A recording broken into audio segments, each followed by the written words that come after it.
Vous nous suivez à Kinshasa, à Lagos, on est à Afro Canada Télévision, nous diffusons de Montréal. Aujourd'hui, nous recevons pour vous M. Mayo Vwanda, qui est une personnalité politique québécoise et président de l'association du Parti libéral du Québec dans la circonscription de Saint-Jérôme, à qui je dis bonjour et bienvenue sur notre plateau. Monsieur Mayo, bonjour. Bonjour. J'espère que vous vous sentez bien. Oui, merci d'abord à vous de pouvoir m'accueillir dans votre plateau et de m'accorder votre temps. Je sais que le temps est très précieux, mais je vous en suis reconnaissant de nous accueillir. Bienvenue. C'est pour la première fois que vous passez sur nos antennes.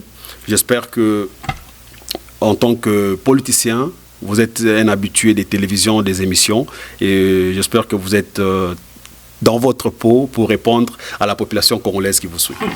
Écoutez, habitué, non, on n'est pas amis des journalistes. Hein, oui. Et on n'est pas à l'abri des questions, mais écoutez, on est toujours, lorsqu'on n'a rien à cacher, lorsqu'on a une vision claire des choses, et on est capable d'assumer et mesurer ses propos. Les questions, c'est pas ça qui va manquer sur Afro Canada Télévision. Monsieur Mayo, pour commencer, je vous ai présenté comme étant une personnalité politique québécoise et président de l'association du Parti libéral du Québec et dans la circonscription de Saint-Jérôme.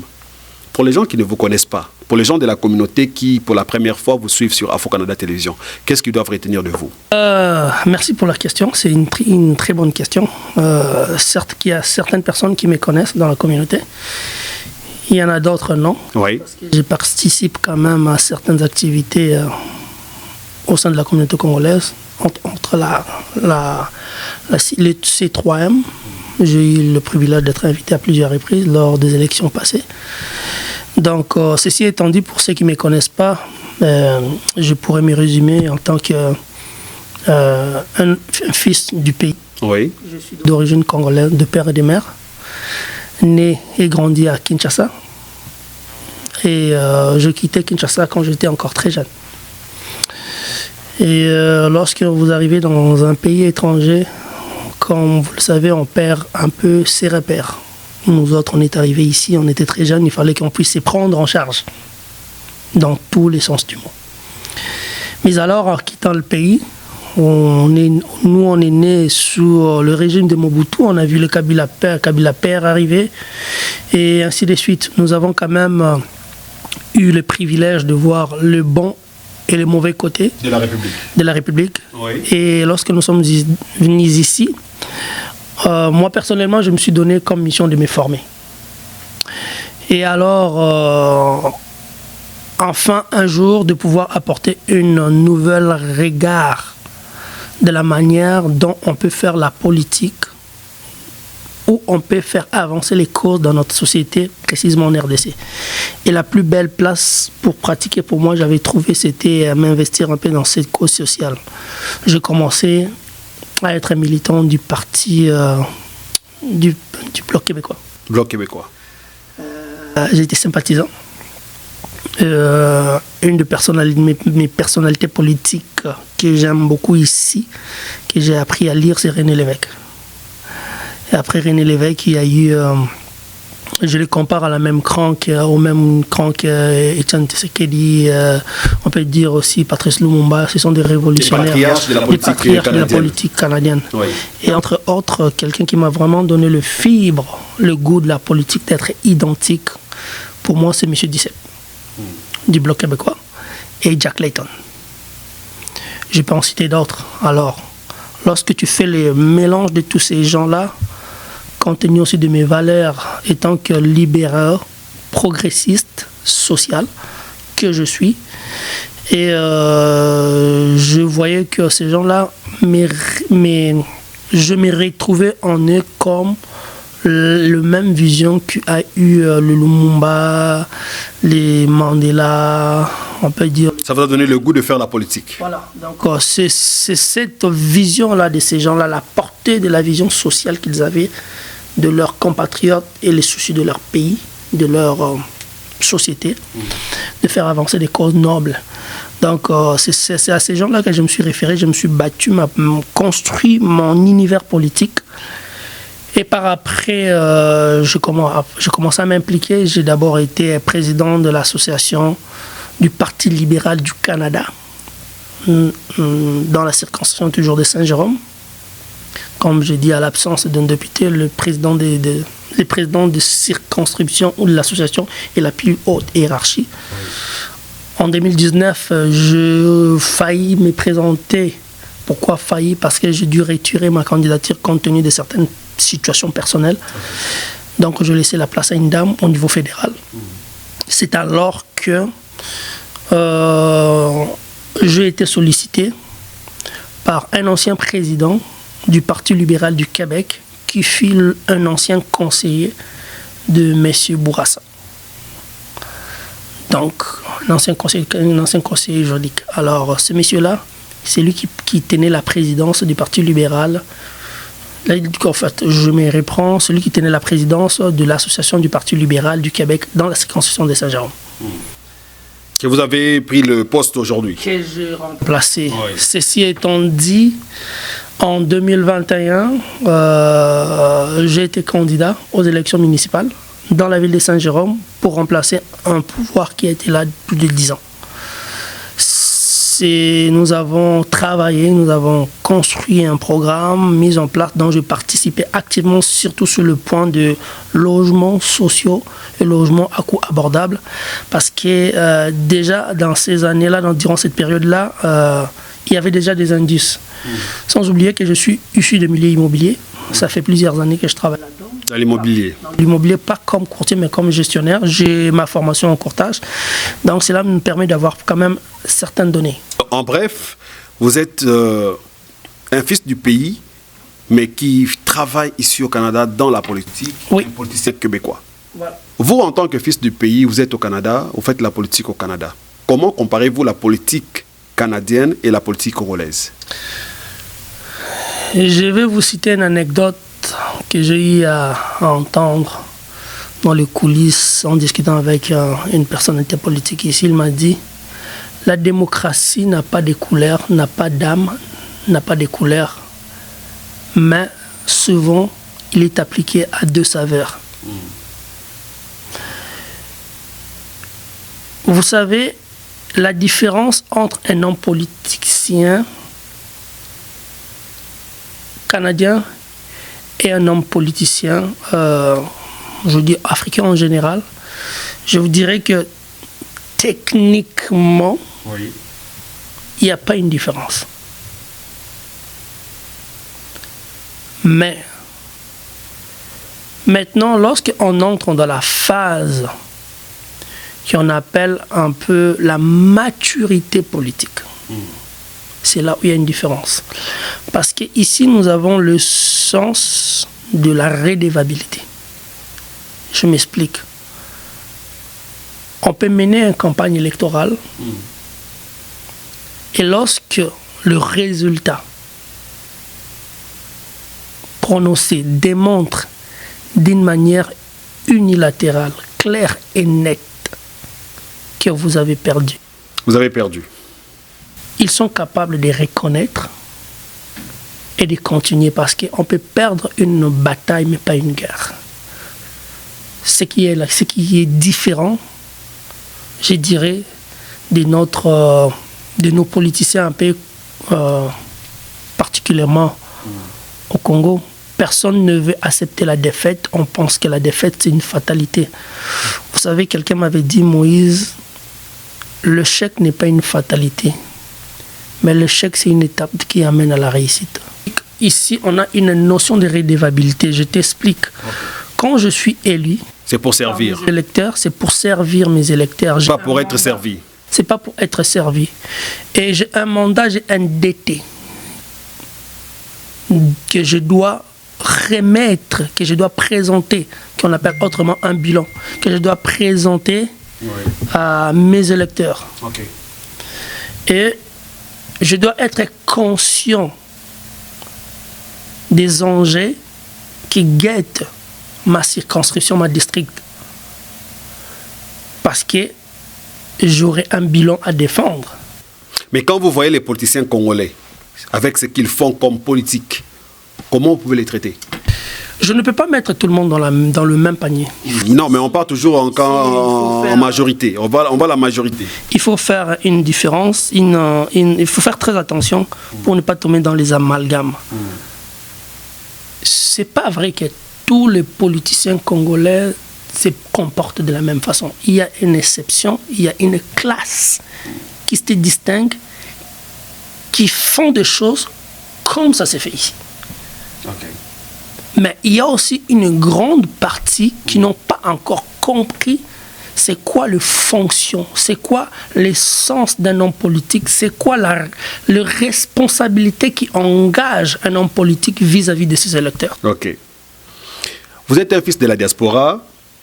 Tant que vous avez dans la diaspora, au côté de la diaspora congolaise ou africaine, na niveau de maturité nini? Vous me posez des questions qui est un peu... Waouh, ok, c'est une très bonne question. Et je n'ai pas non plus la prétention d'être parfait. Non, vous n'êtes pas parfait. Je voulais que vous répondiez parce que les gens vous regardent. Les gens vous regardent. C'est que j'ai constaté à mon humble avis... Oui, quand vous êtes arrivé, que c'est un diaspora qui n'est pas uni. C'est un diaspora qui est dispersé. C'est une diaspora qui n'est pas vraiment beaucoup impliquée.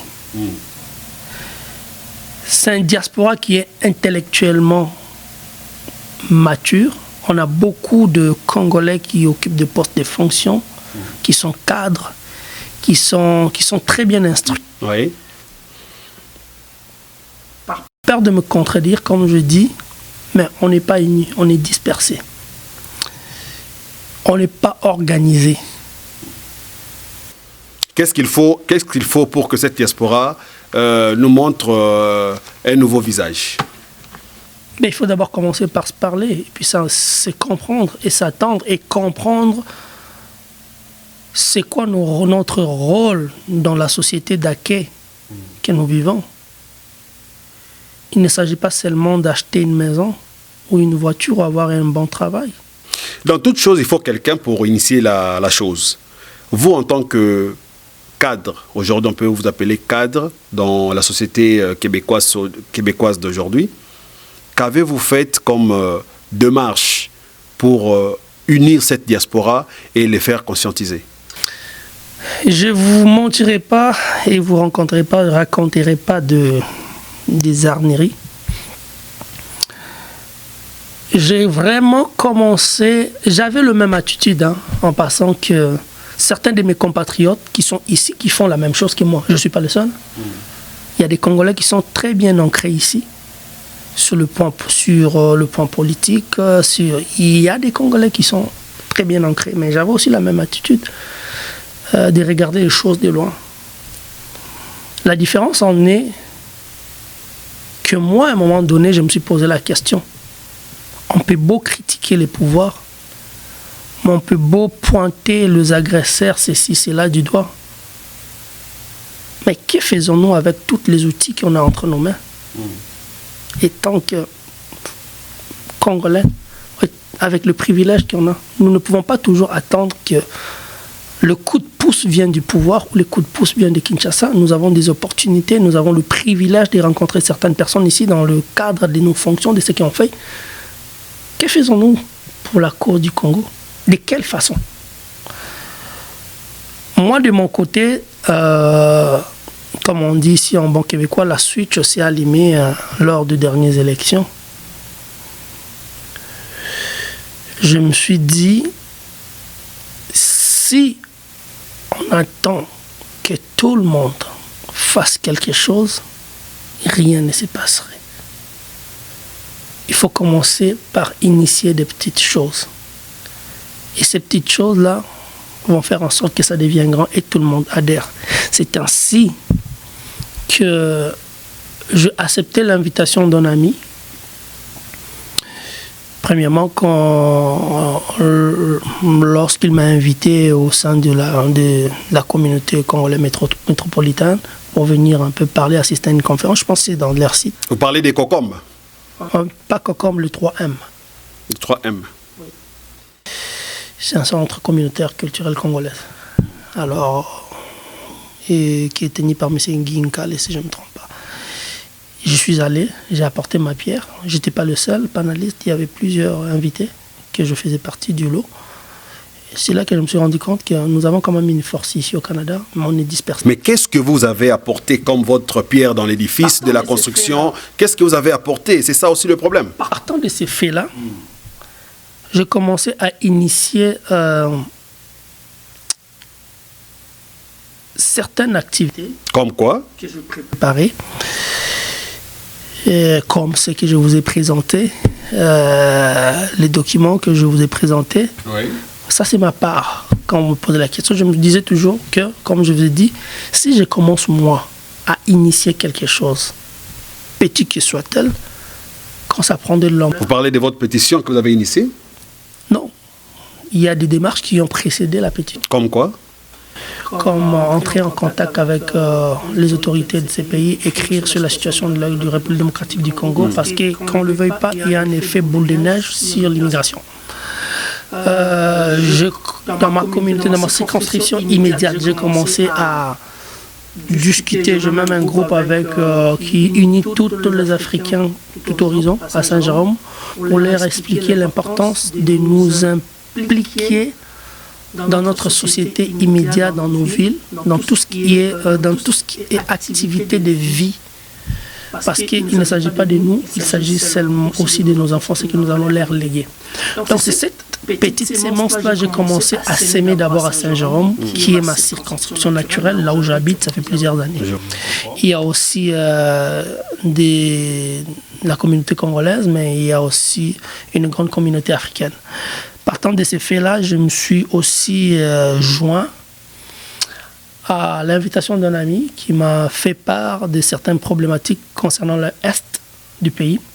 Partant de ces faits-là, j'ai commencé à m'impliquer, à utiliser tout ce que j'ai comme contact et connaissances pour pouvoir promouvoir la cause du Congo. Mais nous avons aussi en même temps élaboré un plan.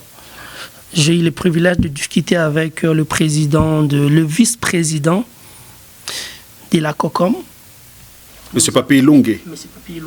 Nous avons eu à discuter, nous nous rejoignons sur beaucoup de points.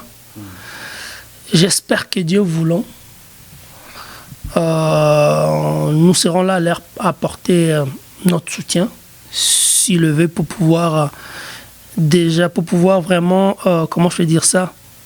Mais est-ce qu'aujourd'hui on peut compter sur cette diaspora pour changer les choses, faire avancer les choses au pays? Vous savez, il ne faut pas attendre qu'on soit 10 pour commencer. Ce que nous sommes en train de faire, qui a débuté par des démarches personnelles, qui a abouti par des démarches de groupe, qui est arrivé au niveau des marches structurées, qui est arrivé par des démarches légaux qu'on est en train d'entreprendre, finirait par aboutir par quelque chose de plus structuré qui fera en sorte que tous les Congolais de la diaspora, les Congolais, comme on dit, les hommes complètes, qui ont les soucis de leur pays, puissent adhérer à cette vision-là et que nous puissions continuer à cheminer, non seulement à défendre les intérêts du Congo ici, mais aussi à exceller dans les domaines que nous travaillons. Ce n'est pas parce qu'on est impliqué politiquement ici au Canada, dans la politique locale ici, qu'on ne peut pas s'impliquer les choses du pays. Les choses du pays. Parce que la démocratie, pour moi, n'a pas deux saveurs ou n'a pas deux couleurs. Okay. C'est que ce soit ici, que ce soit au pays, nous avons droit à une démocratie qui a la même saveur, qui a la même couleur. Nous avons droit à une démocratie qui a la même saveur et la même couleur parce qu'on est tous humains, nous profitons tous de l'air que nous respirons, nous avons tous les mêmes droits et puis nous avons le droit de vivre. Mais les lots, merci Nabandero Bata Labisso d'abord, merci beaucoup, vous continuez à partager Balien Nabisso, vous continuez à informations, partagez messages à Afro-Canada Télévision. Donc si vous nous suivez, si c'est pour la première fois qu'on bosse en athée, qu'on cliquez et puis qu'on partage lien, surtout qu'on partage lien pour nous reprendre à Montréal, plateau et Afro-Canada, ils ont ouvert pour tous les Montréalais, pour tous les Québécois, tous les amis du Canada qui veulent passer leur message. On est ici, on vous recevra. On va parler un peu de pays.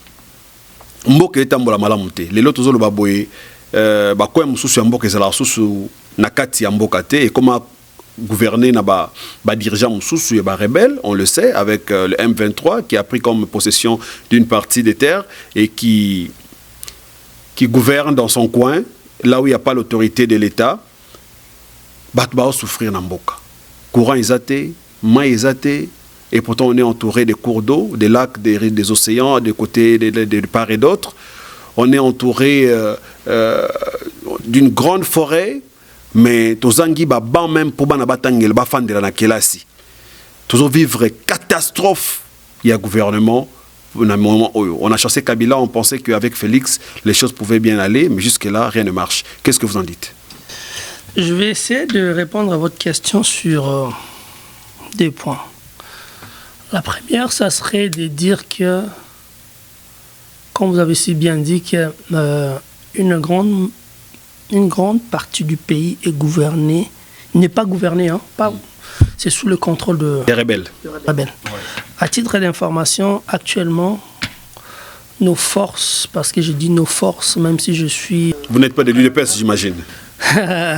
C'est ce que les gens vont penser, mais je ne fais que dire la vérité. Comme je vous ai dit ici, il faut que nous apprenions à dire les choses telles qu'elles sont et vraies. Okay. Si elles sont pas bien faites, c'est ça le rôle d'un homme politique. On va dire que ce n'est pas bien fait. Et lorsque c'est bien fait et on a des gains, ben, il faut les dire et encourager pour que cela permette à ceux qui font bien de continuer à faire bien. Allez, évoluons. Donc, aujourd'hui, nos forces loyalistes, quand je parle de nos forces loyalistes, les forces d'armée congolaises ainsi que les alliés. Ces alliés ont récupéré plus de 8 localités qui étaient jadis sous les... Sur combien de localités, vous voulez dire? Je ne peux pas vous donner le nombre total, mais quand vous prenez la partie est du pays, vous allez comprendre que vous récupérez 8 localités, surtout une des localités qui était la poule aux yeux d'or. Quand vous ne savez pas le nombre total des localités qui ont été retenues par les rebelles, quand vous dites 8, on ne sait pas 8 par rapport à quoi? 8 par rapport à 100, ça ne vaut rien. On peut avancer. Je vous ai remis des documents, ok? L'accord que M. Kabila avait signé avec les M23. C'est pas pour rien que je vous ai dit que je ne peux pas vous donner les noms. Et nous devons apprendre à apprécier. Même si on avait 50. Car nous avons réussi à récupérer un. C'est déjà un pas vers l'amélioration de la situation. Ok, parlons maintenant de l'état de la nation. Je vous ai dit, nous on est nés à l'époque de Mobutu. On a vu Kabila le père. Les fils est venu, on n'était plus là. Mais on connaissait comment est-ce que le Congo était avant. Alors, lorsqu'on nous dit, j'ai encore de la famille à Kinshasa, quand on nous dit que le pays est pire où rien n'a été fait, je vous ai dit dans l'entrée des jeux, il faut reconnaître ce qui est fait et ce qui n'est pas fait. Qu'est-ce que vous reconnaissez qui est fait là? Vous savez qu'ici, premièrement, je vais vous énumérer, je vais aller concrètement. Primo, avant que le Congo, à l'époque, il y avait une époque avant tout Congolais, que tu aies la nationalité first étrangère, que tu aies acquise la nationalité étrangère, que tu sois des natifs ou pas, tu devais faire une demande de visa obligatoire. Et si elle grâce encore, si tu l'as ces visas-là, attends. Ottawa, nous autres, on l'a fait. Je ne peux pas te dire. On te suit, hein? On te suit ce que tu dis là. On te suit. Hein? Je vous dis des choses vraies. Il y a des millions de Congolais qui sont au Congo, qui passent mal, qui vous suivent là. Pose la question à tout cas Congolais, tout Canadien d'origine congolais qui allait faire ses démarches de visa pour aller au Congo. Il y a de cela quelques années, comment c'était? Donc pour vous, les choses dans lesquelles que la République a avancé, c'est d'abord ça. C'est d'abord un point. Je vous ai dit ici, quand j'ai posé les bases, il faut savoir reconnaître ce qui est bien fait. Ce qui n'est pas bien fait, il faut la dénoncer. Ok, on vous écoute. Ça, Allez-y. c'est un. Oui. Deuxièmement, aujourd'hui, vous arrivez à Kinshasa. Oui. Si vous avez vos documents originaux qui attestent votre nationalité d'origine, peu importe ce que vous avez, vous pouvez payer votre $90 ou whatever à la DGM, vous avez les visas. C'est ça les points positifs de la République. Pour moi, c'est un progrès. Parce que nous connaissons c'était quoi les tracas. Juste ça, c'était un luxe. Très compliqué. On peut ne pas être d'accord avec moi par expérience, je sais de quoi je parle. Deuxième point. Troisième point. Non, ça c'est un deuxième point. Allez-y. Deuxième point, nous allons en venir sur le budget. J'aimerais bien que les gens me comprennent, je ne suis pas ici en train de dire que tout est rose. Mais comme je vous ai dit, il faut souligner ce qui... Le budget passe de combien de milliards à combien de milliards? 4 milliards. À 16 milliards. 16 milliards. Ok. Ça, c'est un deuxième point positif. Troisième point, nous étions occupés. Nous étions agressés. Là, on n'est plus agressé. J'arrive. Le pays était sous embargo non dit. Vous me suivez jusqu'à date? Je vous écoute. On vous écoute avec nos téléspectateurs qui ne nous... même pas, le Congo Oui. ne pouvait même pas, ces politiciens, citer le mal et pointer du doigt. Il y a certains pays qui représentaient le cas du Congo, parlaient pour le Congo. Aujourd'hui, il n'y a personne qui parle pour le Congo. On appelle ça une souveraineté. Mais qu'est-ce qui est arrivé pour le Congo? Si je vous pose la question. Non, ben, c'est vous qui répondez aux questions, s'il vous plaît. Aujourd'hui, le Congo est capable de citer ces mots, de pointer du doigt. Aujourd'hui, on a un régime de notification qui ne portait pas son nom. Je vous ai remis des documents. Aujourd'hui, on est capable d'identifier les coupables et de les indexer et de les poursuivre et de mettre en avant des actions légales. Bon, si on pouvait maintenant aller à des choses qui ne marchent pas. Des choses qui ne marchent pas, moi principalement, quand je regarde, c'est les détournements. C'est seulement ça. C'est le coût de la vie. Moi je suis habitué à faire des petits investissements. Tu peux gagner des millions. Mais si tu n'investis pas dans du cheval gagnant d'avance, ben tu peux mettre 10 millions, mais tu peux la perdre. Le problème au Congo, c'est pas qu'on ne mobilise pas des recettes assez. Le problème au Congo, c'est les personnes qui occupent des fonctions, qui ont des DT, des mandats à réaliser au profit de la population. Je vous ai dit dans l'entrée de jeu, c'est une question de redevabilité. Si tu as cette mindset-là, que ce que j'ai entre mes mains ne m'appartient pas, on me l'a confié pour accomplir une tâche X, Y, que je dois rendre compte. Ça part de là. Donc, si je vous comprends bien, vous voulez me dire que tout marche bien. Il y a le budget qui a quadruplé, de 4 milliards à 16 milliards. Non, attendez. De 4 milliards à 16 milliards. Et le problème, ce n'est pas l'argent qui manque dans les caisses de l'État, c'est plutôt les dirigeants qui s'enrichissent au profit de la population. Je vais me reprendre. Je n'ai pas dit que tout marche bien. Je vous ai dit, il y a des points positifs, il ne faut pas la nier. Sur le point positif, je vous ai énuméré. L'obtention du visa à l'entrée du pays. Ce qui constituait un souci pour la diaspora. Tout le point, ça ce n'est qu'un aperçu, on pouvait en citer d'autres. Mais je vous ai aussi parlé de points centrales, cruciales qui ne fonctionnent pas. Dans ces pays-là, avant, il y avait... À l'époque de Kabila, l'IGF existait, vous savez ça? Bien sûr. À l'époque de Mobutu, l'IGF existait, vous savez ça? Oui. Est-ce que vous avez de la même façon qu'on parle d'IGF maintenant, est-ce qu'à l'époque de Kabila, on parlait d'IGF? Est-ce que vous êtes d'abord satisfait du travail de l'IGF aujourd'hui? Et satisfait. En quel domaine? Dans tous les domaines. Vous savez, un contrôle, les contrôles financiers de l'État doit être opaque, optimal, même si on n'est pas à l'abri d'une fraude, on doit être capable d'identifier. Que je vous ai dit qu'il y a certaines choses qui fonctionnent, il y a d'autres qui ne fonctionnent pas. L'IGF a fait son travail, oui. L'IGF a identifié, l'IGF a mis en exergue ce qui ne fonctionne pas. Il n'est pas de la responsabilité de l'IGF d'inculper, il ne faut pas mélanger les faire. D'où je vous ai dit, Oui. il y a des choses qui sont positives, il y a des choses qui ne les sont pas. Il ne faut pas être naïf. On va changer des pages. Je sais un peu où est-ce que vous voulez vous en aller, mais vous savez, la Constitution française a été révisée à plusieurs fois. Quand je dis plusieurs fois, il y a de cela quelques années, mais ça a été révisé. Ici au Québec, au Canada, il y a des clauses, il y a des lois qui ont été aussi révisées. Ce n'est pas pour rien.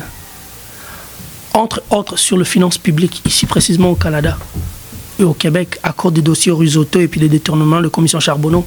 Oui.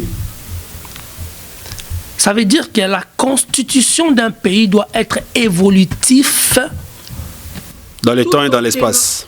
Exactement, tout en tenant compte des défis qu'il rencontre, afin de pouvoir permettre à l'avenir, à la génération future, n'est pas enjamber les mêmes difficultés que nous avons eu à enjamber.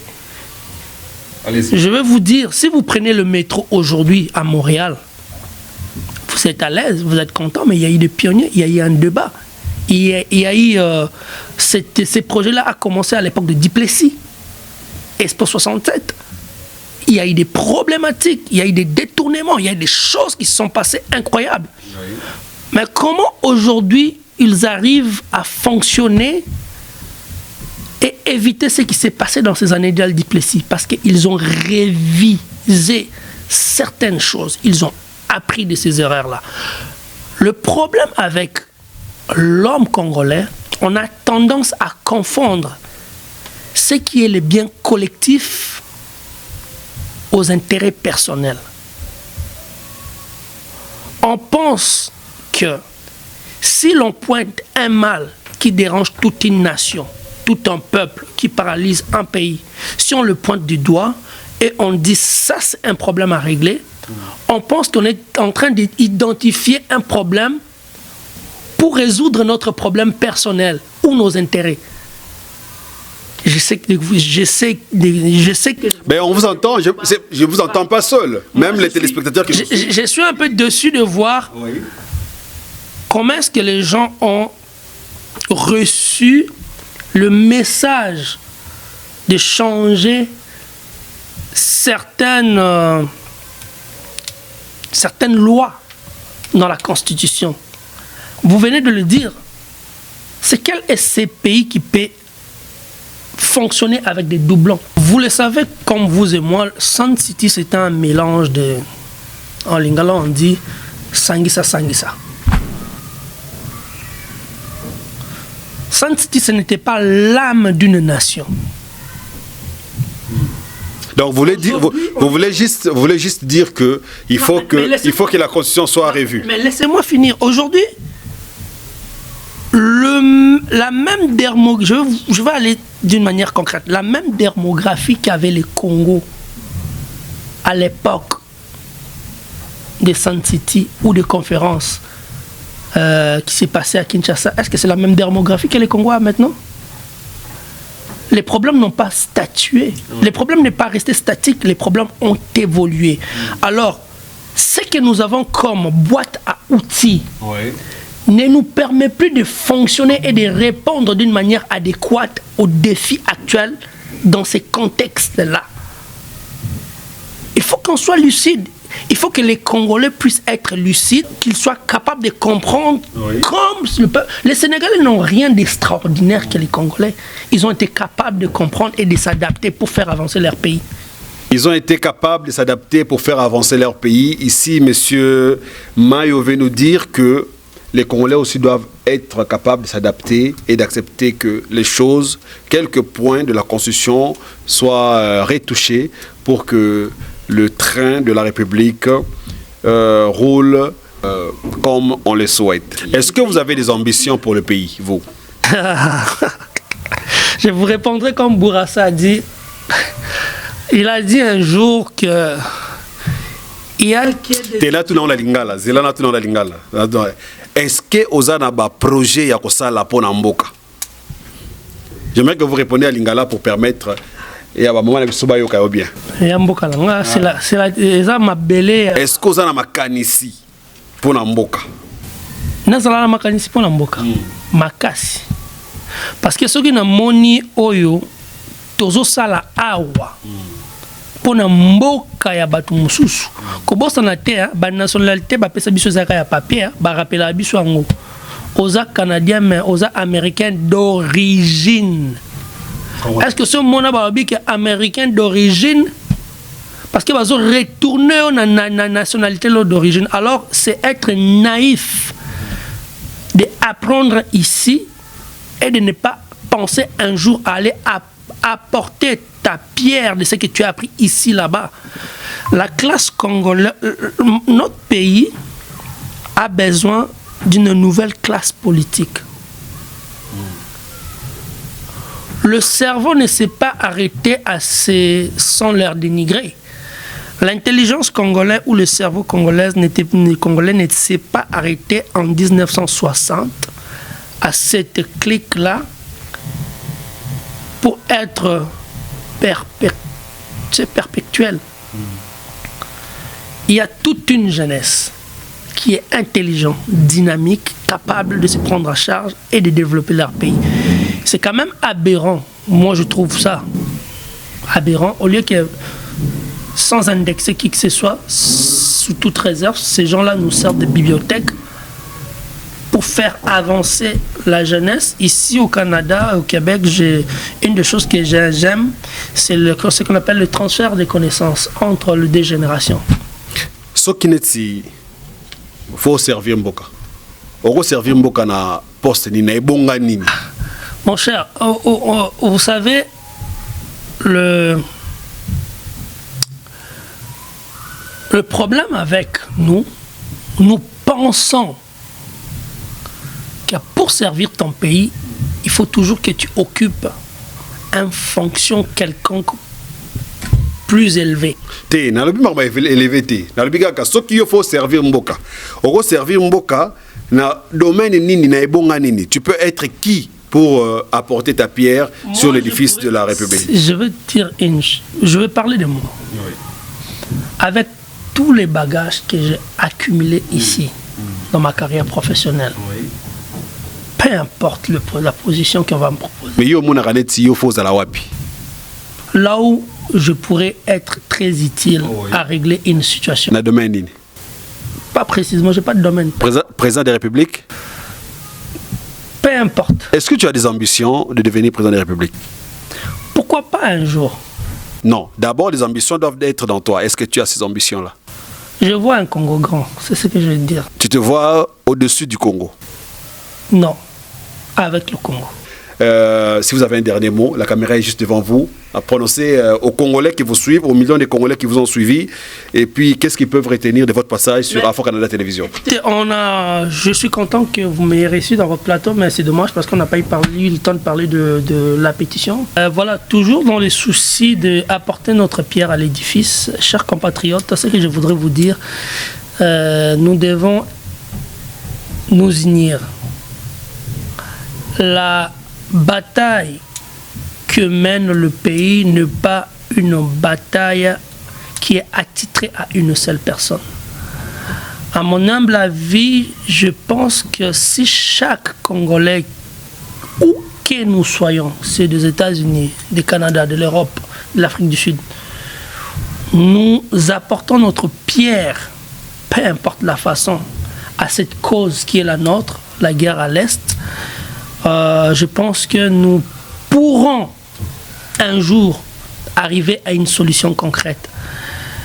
Nous, ici au Canada, avec un groupe de Congolais, comme vous et moi, souciés de cette situation qui se passe dans l'Est, nous avons initié certaines démarches, entre autres une pétition trans-canadienne. Cette pétition-là sera signée d'une manière virtuelle via un code barre qu'on va bientôt mettre en ligne. Dans la pétition, il y a des points très précis, très clairs, qui vont être publiés. C'est que nous demandons au gouvernement canadien, face à cette situation-là, le plus important aujourd'hui, c'est que cette pétition ait l'apport de tous les Congolais, en particulier Africains et Canadiens en général, habitant le Canada, pour permettre à ce que cette pétition-là puisse être changée en motion. Parce qu'une fois cette pétition-là changée en motion, nous aurons l'opportunité de pouvoir aller plus loin avec cette pétition-là, parce que ça ne serait pas juste une pétition, ça serait la voix des millions de Congolais de la diaspora qui demandent tous et toutes une même chose. C'est très important. N'oubliez pas aussi que nous avons l'organisation en fait du sitting qui va se faire le 6 juillet et ainsi un autre qui va se faire le 28, si je ne me trompe pas, juillet. De toutes les façons, toutes les informations vont vous être envoyées. On va vous envoyer aussi le flyer. Oui. Le 28, ça va être au Parlement canadien. Nous prévoyons une grande manifestation afin de démontrer au gouvernement canadien, en particulier à ses élus, que les Congolais vivant au Canada ne sont pas en accord de la manière dont le gouvernement canadien traite ces dossiers, différemment de celui de l'Ukraine, différemment de celui de la Palestine. Or, la guerre en l'est de la RDC est l'une des guerres les plus meurtrières du siècle. Nous avons atteint 10 millions de morts, les déplacés, on n'en compte même plus. Et le génocide rwandais, plutôt, n'a fait que 1 million de morts. On a commémoré, on a donné, identifié, cité, donné un adjectif à cette situation-là. Mais ce qui est paradoxal, on a 9 fois plus de morts que le Rwanda, mais on n'arrive pas à donner, à identifier ce que subissent les Congolais. N'attendons pas à ce que les autres fassent pour nous ce que nous devons faire, afin que cette situation-là puisse sortir de l'ombre et être mise aux yeux et au su de tout le monde. Donc, nous vous invitons, dès que cette pétition-là va être mise en ligne, à les signer massivement, peu importe où vous vous trouvez au Canada, car ça serait en ligne. Et ceux-là qui vont être disponibles et disposés à venir soutenir cette cause. Le 6 juillet ainsi que le 28, le 6 juillet à Montréal, mais le 28 juillet, ça va être au Parlement à Ottawa. Vous de Ottawa, de Québec, tout Congolais qui trouve que la guerre de l'Est est une guerre imposée à son pays qui est patriote, nous vous invitons tous à venir nous soutenir. Nous sommes tous Congolais, nous occupons tous des fonctions ici, nous sommes tous des responsables, mais n'oublions pas, le Congo, c'est la terre de nos parents, la terre de nos aïeux, c'est là où nous venons. Si nous ne la défendons pas, en nous confortant de ce que nous avons ici, eh bien, nous n'aurons plus rien à léguer à nos enfants, plus rien à s'identifier. Notre repère, c'est le Congo. Alors, défendons-les d'une manière civilisée, tout en respectant la loi et l'ordre public. Merci beaucoup. C'était là le message de M. Mayo qui a entrepris une pétition Et je pense que dans les jours à venir, on aura le lien. Et dès que nous aurons le lien, on va faire parvenir le lien à tous les compatriotes qui se trouvent ici au Canada, pourquoi pas ailleurs, pour voir comment ça peut aller et puis si ça peut aboutir à des solutions. C'est par ici que nous mettons fin à notre émission et le prochain sur le plateau pourrait être vous. Contactez-nous sur Afro-Canada Télévision et puis notre numéro qui est mentionné sur votre écran et votre réservation verra le jour. Merci et on se voit à la prochaine.